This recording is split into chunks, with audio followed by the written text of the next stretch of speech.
પગલાં લીધા છે। દાહોદ એ ડિવિઝન અને બી ડિવિઝન સહિત કુલ 16 પોલીસ મથકના 325 અસામાજિક તત્વો સામે પોલીસની લાલ આંખ જોવા મળી છે।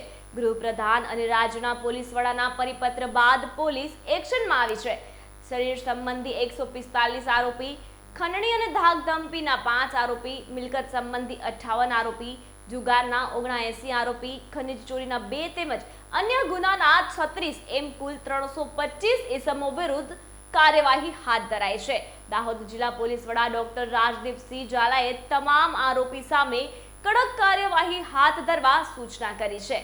આજરોજ દાહોદ જિલ્લાના એબી રૂરલ પોલીસ સ્ટેશનના કે જેણે 2 કરતાં વધારે ગુના કર્યા હોય, પ્રોહિબિશન અવારનવાર પ્રવૃત્તિ કરતા હોય કે અન્ય અસામાજિક પ્રવૃત્તિમાં સંડોવાયેલા હોય, એ તમામ લોકોને પોલીસ હેડક્વાર્ટર ખાતે બોલાવી તેમની પ્રવૃત્તિ હાલમાં કરી રહ્યા છે, એમની લેટેસ્ટ વ્યવસાયની માહિતી, એમનો ઇતિહાસ, એમના થકી કોઈ લોકોને ભય શકે કેમ, એ તમામ બાબતે ડિટેલ પૂછતાછ સમજ કરવામાં આવી છે।